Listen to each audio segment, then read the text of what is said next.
शिवांश तमोली की कथा। तमोली का मतलब मालूम है? यहां बैठे हैं कोई तमोली? बैठे हैं? तमोली चौरसिया, पान लगाने वाले, पान बनाने वाले, और भगवान शंकर के गले में जो सर्प पड़ा है वासुकी, उन्हीं के वंश में ये तमोली आते हैं, ये चौरसिया उन्हीं के। हम नमन करते हैं सारे तमोलियों को, सभी चौरसियाओं को हम प्रणाम करते हैं कि आपके कारण मेरे उज्जैन के महाकाल सावन के महीने में भ्रमण के लिए निकलते हैं, उसमें सबसे पहली प्राथमिकता आपकी है, उसमें प्रबल।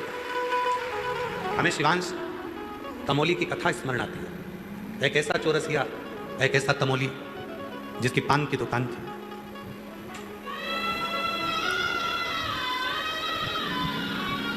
पान की दुकान है जिसमें, उज्जैनी अवंतिकापुरी में रहता है। एक छोटी सी गुमठी थी, कपड़े पर पान रख लेता था, उसी को लगा लगा कर सबको बेचा करता था।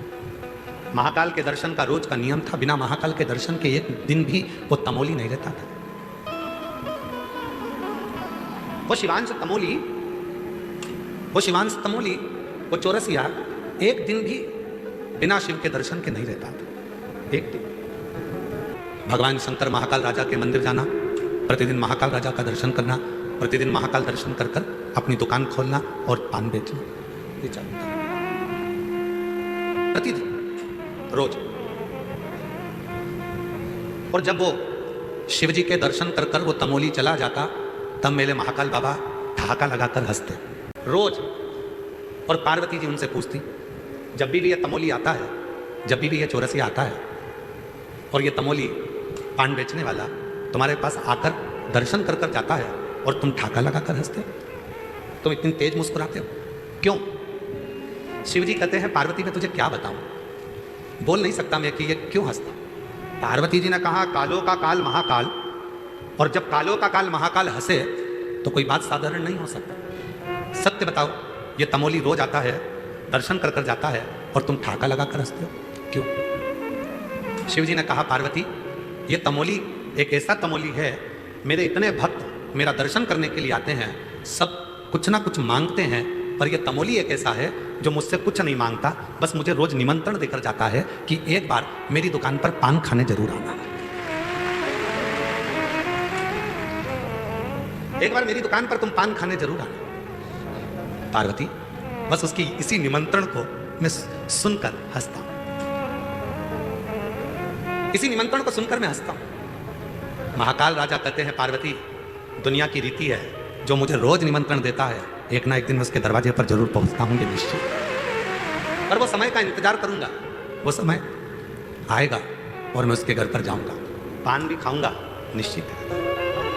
अब तो तमोली रोज जाता, रोज भगवान को निमंत्रण देता। एक दिन तमोली के मन में आया कि अब मैं बहुत शिथिल हो गया हूं, अब मुझसे ना जाने मेरी जिंदगी कितनी बची है, कोई भरोसा नहीं है। एक दिन जिद में शिव जी के मंदिर में महाकाल के पास पहुंच गया, और जय महाकाल कहकर जो उसने आवाज लगाकर कहा, बाबा मेरे जीते जी नहीं आओगे तो क्या मेरे मरने के बाद आओगे?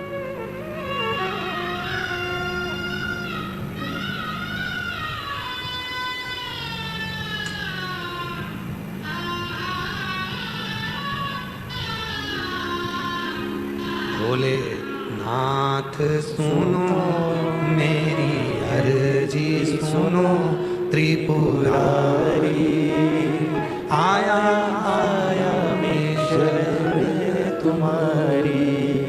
भोलेनाथ सुनो मेरी अर्जी सुनो, त्रिपुरारी आया आया मैं शरण तुम्हारी। बाबा मेरे जीते जी नहीं आओगे तो क्या मेरे मरने के बाद आओगे? इतना तो कहना था, और तमोली कहकर गया। आज मेरे महाकाल ने नंदी को बुलाया, नंदी चल, रूप बदल, दोनों दोस्त बनकर चलते हैं, पान खाकर आते हैं। तमोली की दुकान पर आज मेरा महाकाल पहुंच गया, ला भैया पान देना जरा। तमोली ने लगाया कथा चूना पान बनाकर और जो दिया महाकाल राजा को। महाकाल राजा ने जो पान खाया, पान खाकर दोनों नंदी और शिव चल दिए, चले गए। तब याद आया, पैसे तो देके ही नहीं गए। तब याद, बिना पैसे के चले, कल आएंगे ना तब पैसा लेकर आऊंगा, कल लेकर रहूंगा पक्का। दूसरे दिन फिर महाकाल आ गए, वही मेरा नंदी साथ में मेरा बाबा। लाओ पान दो, पान खाया। जितनी देर तक महाकाल वहां रहते पान खाते उतनी देर तक उसको पैसे की याद नहीं आती। तुम्हारे जैसी है, जल चढ़ाती है तब तक याद नहीं आती कि गले में चेन कहां गई, गले में मंगलसूत्र तक कहां चले गया, बैग था कहां गया, पर्स था कहां गया, मोबाइल तक कहां गया, सुध नहीं रही, ध्यान तो शिव में था। महाकाल राजा ने कहा लाओ पान दो, पान खाया, फिर चले गए, याद ही नहीं रहा। दिन निकलते गए, महाकाल राजा उस तमोली से खूब हंसमोल कर बात करने लगे। अब तो दोनों में ऐसी घुटने लगी कि जब महाकाल आते तमोली पान लगा कर दे देता, कभी कभी भगवान सुपारी ज्यादा मांग लेते तो कभी कत्था ज्यादा लगवा लेते, पर तमोली को पैसे की याद नहीं आती। पैसे की याद कब आती? जब महाकाल चले गए। आज तमोली के पिताजी आ गए और तमोली के पिताजी आए और आकर बोले, वो खाकर चले जाता है तो उससे पैसा नहीं मांगता है, कल अगर पैसा नहीं मांगा तो सोच लो, और अगर उसके पास पैसा नहीं हुआ तो कुछ गिरवे रख लेना, ठीक है। अब कल जैसे ही महाकाल राजा आए और मेरे महाकाल बाबा ने आकर कहा लाओ जरा पान दो, पान खाया और खाते से ही तमोली तो ध्यान भूल गया था, पर उसके पिताजी सामने खड़े होकर हाथ हिला रहे थे, ले लेना। तमोली को याद आया, बाबा ए भैया लाओ जरा पान का पैसा दो। महाकाल राजा बोले पैसा वैसा तो हमारी जेब में रखते नहीं है, जबकि भभूत में है खजाना कुबेर का, जब भभूत में करोड़ों का धन है तो जेब में पैसा कौन लेके चलता है? देखा कौन? जबकि भभूत में है खजाना, ए गंगाधार मुक्ति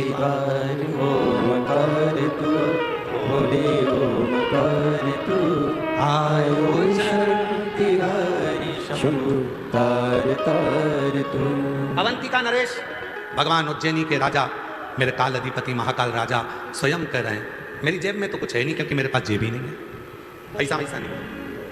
अब पिताजी इशारा कर कर कह रहे पैसा नहीं हो तो दूसरी चीज रखवा लेना, गिरवे गिरवे रखवा।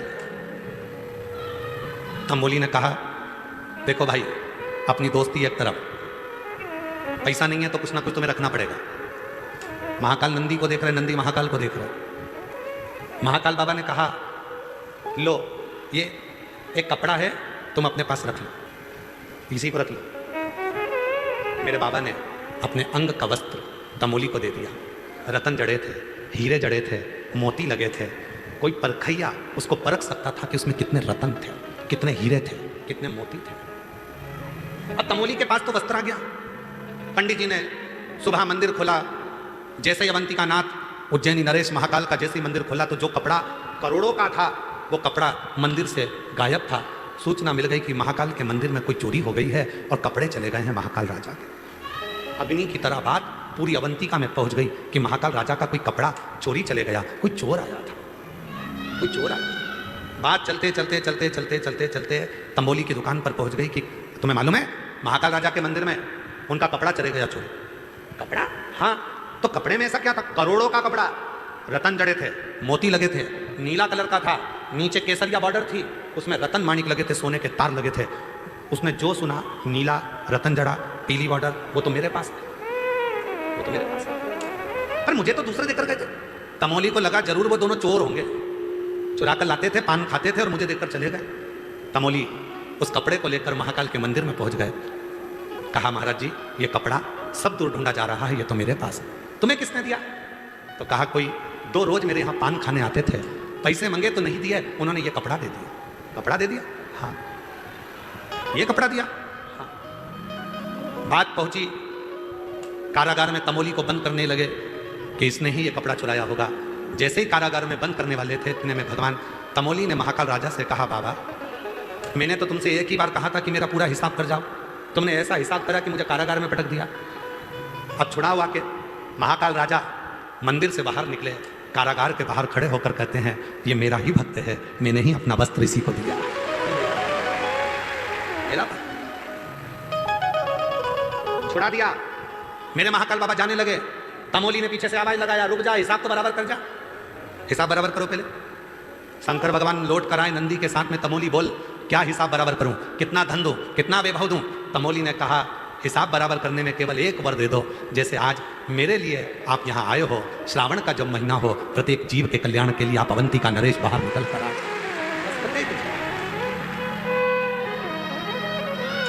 सबके और तुम आना भोले मेरे मकान में तेरा डमरू डम डम बाजे, सारे जहान में तुम आना भोले बाबा मेरे मकान में तेरा डमरू डम डम बाजे, सारे जहान में तुम पार्वती को लाना, तुम गणपति को लाना मेरे मकान में तेरा डमरू डम डम बाजे, सारे जहान में। एक तमोली के लिए, एक तमोली के लिए मेरे बाबा भोलेनाथ, मेरे शंभुनाथ, मेरे त्रिकालदर्शी, कैलाशी, अविनाशी, मेरे महाकाल राजा आज भी अवंतिकापुरी उज्जैनी में सावन के महीने में 12 ज्योतिर्लिंग में केवल एक ज्योतिर्लिंग है उज्जैनी महाकाल, जिसमें मेरे बाबा सावन के महीने में हर सोमवार को बाहर निकलते हैं अपने भक्तों के।